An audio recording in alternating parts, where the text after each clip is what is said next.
Assalamu alaikum warahmatullahi wabarakatuh. My dear brothers and sisters, the 10 most blessed days of Dhul Hijjah have already started. In my whole life, I have never been able to pay attention to the significance of these days. اور الحمدللہ جب سے اللہ سبحانہ تعالیٰ نے دین کی understanding عطا کی تو مجھے احساس ہوا کہ اللہ کے نبی صلی اللہ علیہ وسلم نے ایک بہت بڑی بات کی، یعنی انسان کی تمام تر زندگی میں کیے ہوئے سارے اعمال ایک طرف اور ذو الحجہ کے ان 10 دنوں میں کیے ہوئے اعمال ایک طرف، یعنی ان 10 دنوں میں کی ہوئی سب سے کم درجے کی نیکی بھی باقی پورے سال میں کی ہوئی ایک افضل نیکی سے بھی بڑھ کر ہے۔ اللہ اکبر۔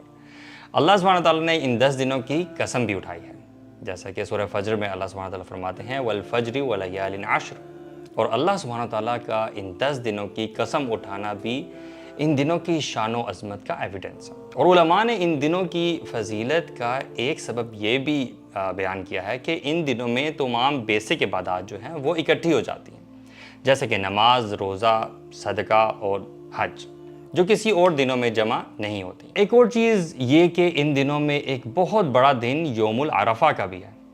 And there is a very amazing hadith about a Yahudi talking to Umar bin Khattab رضی اللہ عنہ saying کہ یا امیر المؤمنین آیۃ فی کتابکم تقرؤونها لو علینا معشر اليہود نزلت لاتخذنا ذلك اليوم عیدا، کہ یا امیر المؤمنین آپ کے قرآن میں ایک آیت ہے جو کہ آپ لوگ تلاوت کرتے ہیں، اگر وہ یہود پر نازل ہوئی ہوتی تو ہم اس دن کو عید کے طور پہ جانتے۔ تو امیر المؤمنین نے پوچھا کہ کون سی آیت؟ تو اس نے بتایا کہ الیوم اکملت لکم دینکم واتممت علیکم نعمتی ورضیت لکم الاسلام دینا۔ تو انہوں نے کہا کہ ہم بہت جانتے ہیں، وہ جمعہ کا دن تھا اور اللہ کے نبی صلی اللہ علیہ وسلم عرفات میں کھڑے تھے، اور یہ وہ عظیم دن ہے جس میں اللہ تعالیٰ سال کے سارے دنوں میں سے ہر دن کے مقابلے میں زیادہ لوگوں کو جہنم کی آگ سے آزادی عطا فرماتے ہیں۔ اتنی زیادہ فضیلت والے دن سبحان اللہ، تو ایک منٹ کے لیے تو شاید انسان کنفیوز ہو جاتا ہے کہ how to make most out of these days, اور کہیں ایسا نہ ہو کہ میں یہ دن ضائع کر دوں اور ان دنوں کے بڑے ریوارڈ سے محروم ہو جاؤں۔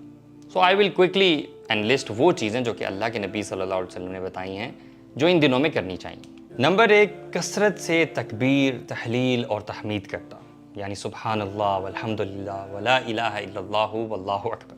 نمبر 2، 9th ڈے یعنی یوم العرفہ کا روزہ رکھنا۔ نمبر 3، 10 ذی الحج کو قربانی کرنا، اور جو شخص بھی قربانی کا ارادہ کرے وہ ان 10 ایام کے شروع ہونے سے پہلے اپنے جسم کے ناخن اور بال جو کاٹنے ہیں وہ کاٹ لے اور ان 10 دنوں میں نہ کاٹے۔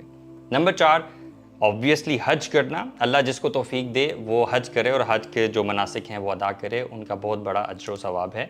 اور ان تمام چیزوں کے علاوہ جتنے بھی نیک کام انسان کر سکتا ہے وہ کرے، کیونکہ ان سب کا اجر سال کے باقی تمام ایام سے بہت زیادہ ہے۔ تو اللہ سبحانہ تعالیٰ سے دعا ہے کہ اللہ تعالیٰ ہمیں ان فضیلت والے اعمال سے فائدہ اٹھانے کی توفیق عطا فرمائے۔